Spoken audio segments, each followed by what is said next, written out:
Assalamualaikum warahmatullahi wabarakatuh. Selamat datang kembali pemirsa di channel yang paling bermanfaat di atas muka bumi ini. Lagi-lagi ada gempa di Cina ya, lumayan besar 7,4 magnitudo ya. Gempa dengan kekuatan magnitudo 7,4 mengguncang provinsi Qinghai, Cina, provinsi Yunnan ya. Kalau kita lihat ya, juga sebelumnya 2 jam sebelumnya itu diguncang gempa dengan kekuatan 6,1 ya. Seperti dilansir oleh AFP ya, Sabtu 22 Mei berdasarkan survei geologi Amerika Serikat, pusat gempa yang melanda Qinghai itu terjadi pada pukul 2 waktu setempat. Gempa berada pada kedalaman yang relatif dangkal, yakni 10 km atau 6 mil. Titik gempa terletak 400 km barat daya kota Sining, ya, kata seismolog Amerika Serikat ya.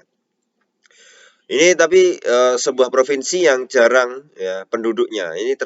Penduduknya ini tersebar di seluruh dataran tinggi Tibet ya. Kalau kita lihat memang jarang ada penduduk di situ ya, karena itu bentuknya pegunungannya adalah tempatnya adalah pegunungan ya. Kalau kita lihat juga gempa berkekuatan magnitudo 6,1 ya mengguncang provinsi Yunnan di Cina. Akibatnya sedikitnya menewaskan 2 orang dari gempa tersebut ya.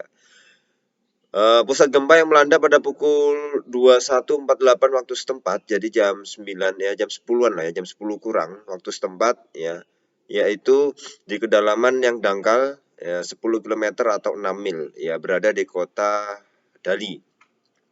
2 orang dipastikan tewas setelah gempa bumi di provinsi itu, kata pejabat setempat dalam sebuah pernyataan pada Sabtu dini hari. Pejabat itu juga menambahkan bahwa sedikitnya 17 orang lainnya terluka dan sedang menerima perawatan.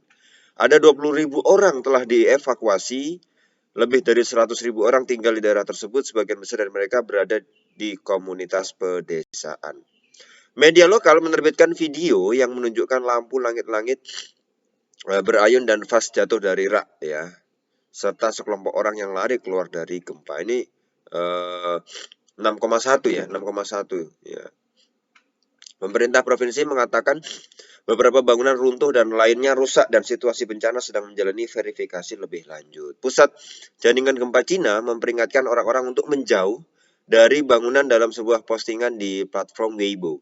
Pemantau gempa mengatakan gempa tersebut mengikuti serangkaian gempa kecil kurang dari 1 jam sebelumnya. Ya, Yunnan sangat rentan terhadap gempa bumi. Wilayah ini sering mengalami aktivitas seismik dari tumbukan lempeng tektonik India dan Eurasia yang membentuk pegunungan Himalaya yang luas. Nah, sebelumnya ya kalau di Indonesia di Blitar itu dampaknya atau efeknya sampai 31 kabupaten ya. Ini di Cina juga ternyata 2 kali ya. Jadi sore itu malam lah. Itu di Blitar, ini kemudian disusul di Cina juga ada 2 kali gempa. Nah, kemarin juga ada di daerah Bengkulu juga 2 jam yang lalu itu juga ada gempa 5,2. Nah, ini para pemirsa, hati-hati semuanya, tetap waspada terhadap gempa susulan ataupun yang misalnya di pantai ada tsunami, dan kita berdoa mudah-mudahan tidak ada kejadian yang seperti ini lagi ya, tapi kita tidak tahu ya. Tapi kita berdoa mudah-mudahan baik-baik saja. Ini masih kita infokan nanti kalau yang di Blitar itu sudah sampai mana info terupdate-nya ya. Ini katanya dirasakan sampai Bali dan Lombok. Berarti efeknya sangat besar sekali. Terima kasih para pemirsa. Kita ketemu lagi di video selanjutnya. Wassalamualaikum warahmatullahi wabarakatuh.